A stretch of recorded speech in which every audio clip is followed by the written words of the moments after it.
I'd like to now welcome back on stage Olga Feldmeier, CEO of Smart Valor, and she will be speaking about the very timely topic from decentralization to democratization of access to wealth. And what that means, she'll tell us right now.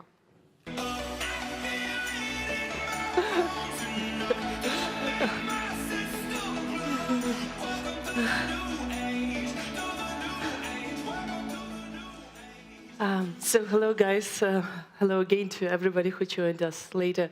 I'm going to talk about, share with you some thoughts about the journey from decentralized money to democratization of access to wealth.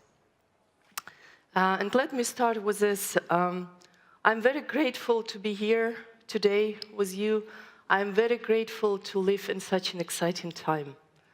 And in fact, I think everyone, you guys, all of us, we are very fortunate people. We are fortunate because our short lifespan magically coincides with a great historical and social shift enabled by technology. We have a chance to live through two great inventions. First, the internet, and now the blockchain. The internet brought us freedom of speech. It let us challenge oppressive governments. It gave education to millions. Whereas the information was the privilege of a few, internet gave it to all. And the same is going to happen with blockchain and with value. The same way the internet gave a global access to information, the same way blockchain is going to give global access to value. Because blockchain is the internet of value. This is the future. This is where we are going. But whereas today information is spread globally, the value is not. The value is local, in the hands of few, and not widely accessible. There are all sorts of walls and hurdles why the value is very local and not spread, such as inaccessibility of banking, capital controls, and local regulation. So, for example, if you are in China, you're allowed to invest only in your country, in your Chinese companies. Right? Not abroad. If you are in India, your wealth is very local. It's possibly everything that you have on you or physical gold that you have in your house. If you are, for example, in US, the country of free, your bank will tell you that you're not allowed to invest in cryptocurrencies. Look beyond the obvious, and you see that there is a massive wealth redistribution going through all different channels. Think about Wall Street as such, the largest wealth redistribution machine ever invented. US government spent $30 trillion on bailouts during the financial crisis. And we all know who footed the final bill. So in this world where, value is not evenly distributed and not accessible in the hands of few and benefits insiders, we have a problem. We have a lot of problems to solve, right? And actually, this local nature of value stands in a conflict to the basic need of people all around the world, which is safety. Safety of your savings and wealth. And there is no safety in a country where the freedom of speech is a distant fantasy. And there is no freedom and safety in a country that any time can be involved in armed conflict or where inflation can wipe away everything you have within several months. And there is even no safety in your saving bank account. One of the most stable currencies of this world, reserve currency, right? Because this reserve currency lost 96% of value within the last 100 years. So in this situation where the value is so local and inaccessible, how this technology can provide a solution or help? And there are basically, the answer is threefold. It's through disintermediation, global access through cryptocurrencies, and more accessible investments achieved through tokenization. So disintermediation, that's easy, right? That is going to be the major trend that is going to reshape a financial services landscape as we know it today. Because this thing is really new, right? Like Vinny mentioned before, like we as a human being, we never had a way to agree and build consensus about something without putting a central party intermediary or arbiter between us, right? But now we have. Now we can all agree that we trust in this data. So this disintermediation, that is going to fundamentally reshape institutional landscape in financial services. The second one, global access through cryptocurrency, that's a big one. And this is, I'm very excited about it. It's actually what is happening today, right? Today, it doesn't matter where you are. You can anywhere buy Bitcoin or Ether, and from there, you can go and invest in exciting startups alongside Silicon Valley celebrity investors. All of a sudden, you're like them, and everybody has access. This is a democratization of access to wealth. And actually, it doesn't stop there.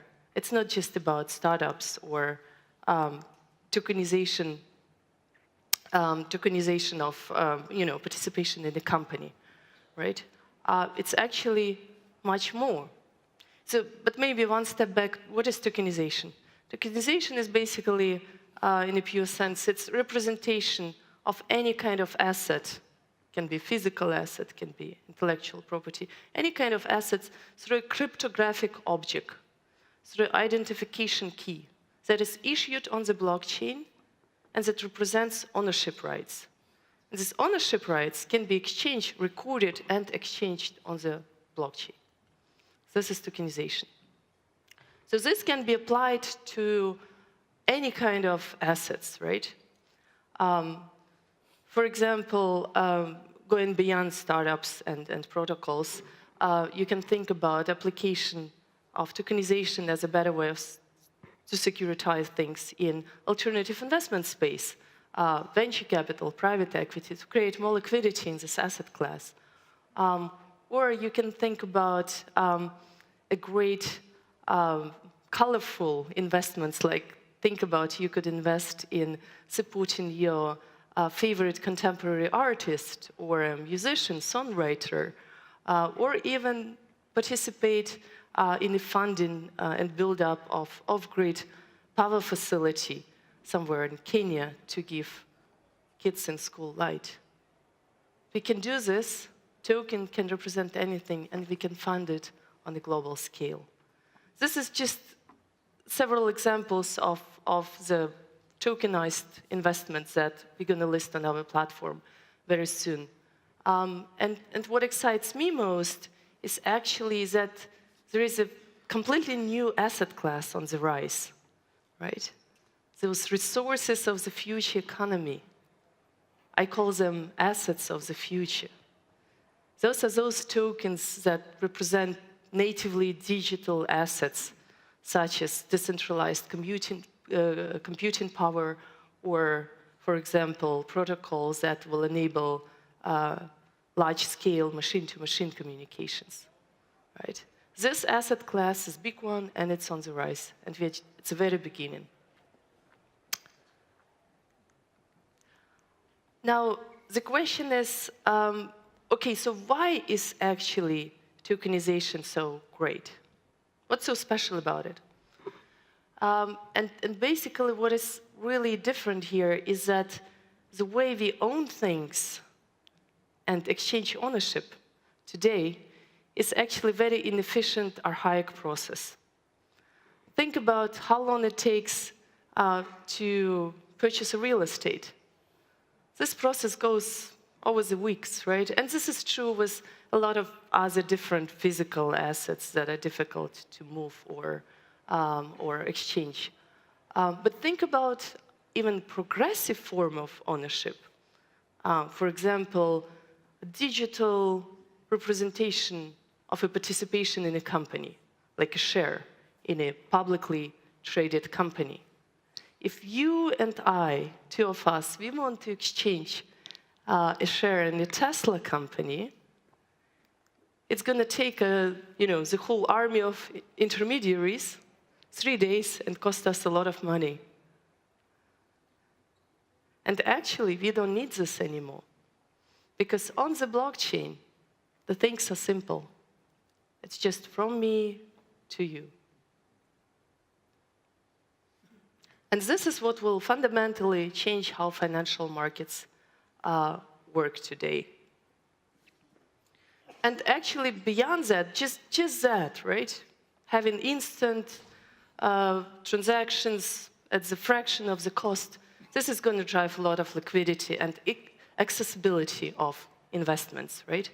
But beyond that, with having all this stuff on the blockchain and being able to transact in cryptocurrencies, we can create completely new and much more efficient market mechanism.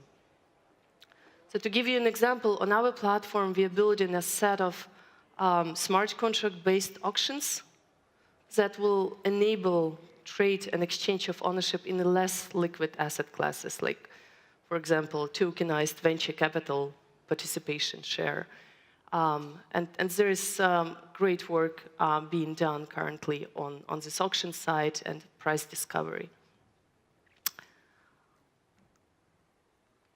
So with that, I would like to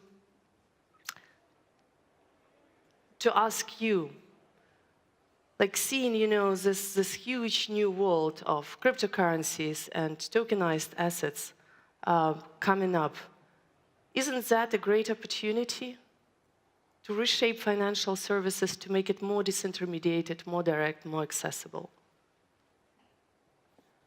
And the answer is probably yes.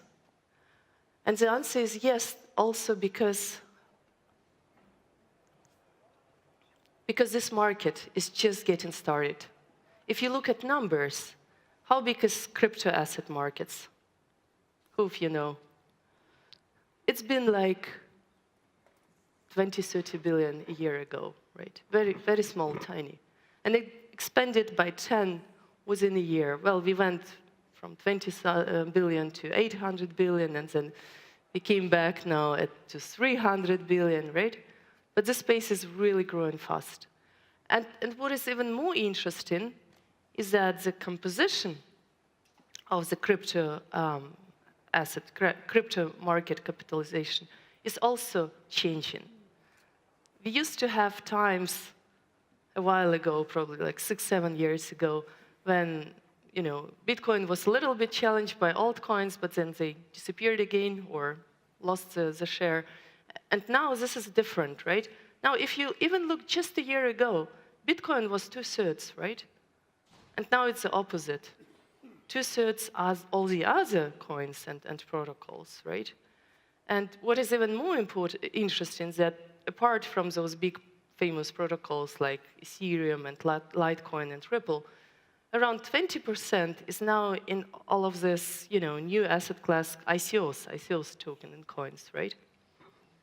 So that's good development, right? We are moving into the right direction. And moving forward, even bigger part of this overall crypto assets are going to be asset-backed tokens. And I think we have a very good chance to grow with the overall market capitalization to 10-20 trillion within the next several years. So how does this compare in traditional capital markets? Of course, it's not that big, right? Even if you compare with alternative investment marketplace, we have in alternative investments, what do we have? 7 trillion total assets. Venture capital is raising somewhere between 50, 60 billion per year. In comparison to ICO, well, ICO last year, 6 billion. It's kind of still much bigger, but imagine it went from 0 to being 10% of overall venture capital funding, right? So this is big.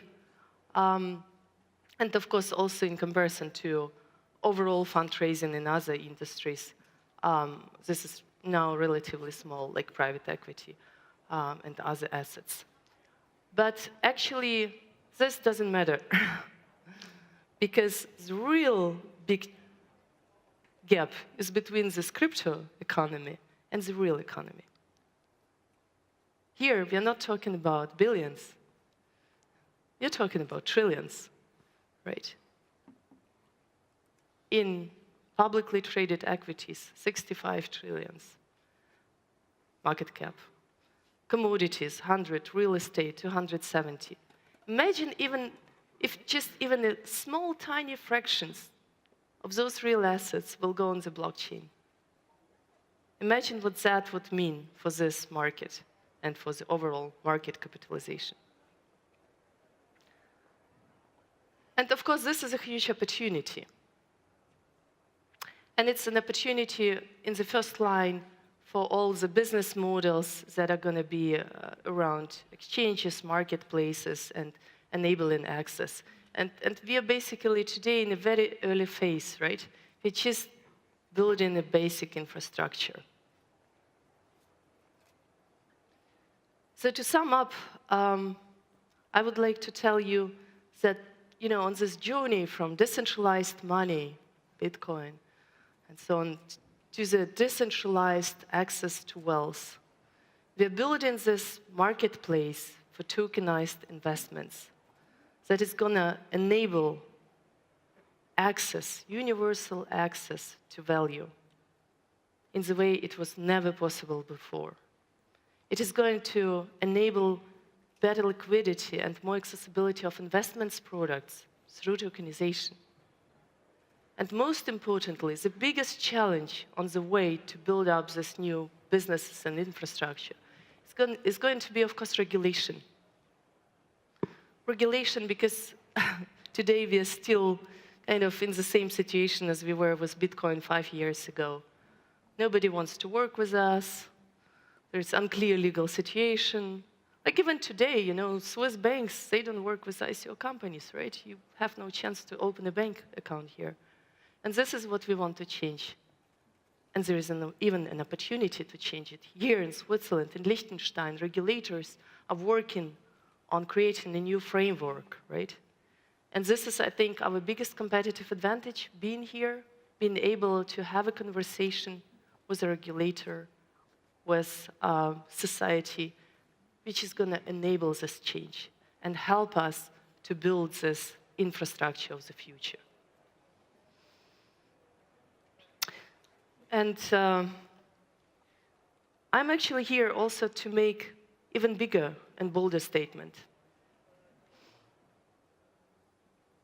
I would like to say that decentralized marketplaces are the future of banking. Because the same way today, the largest taxi company has no cars, and the largest hotel chain has no property, the same way the largest financial institution of the future is going to have no assets.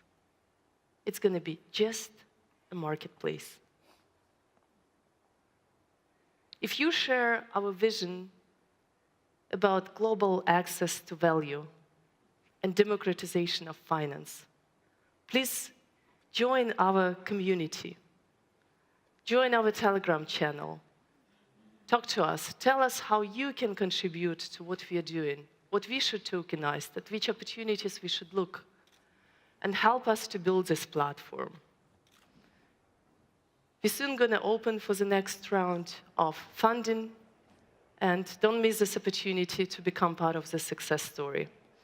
I thank you very much for your attention, and see you soon. Thank you.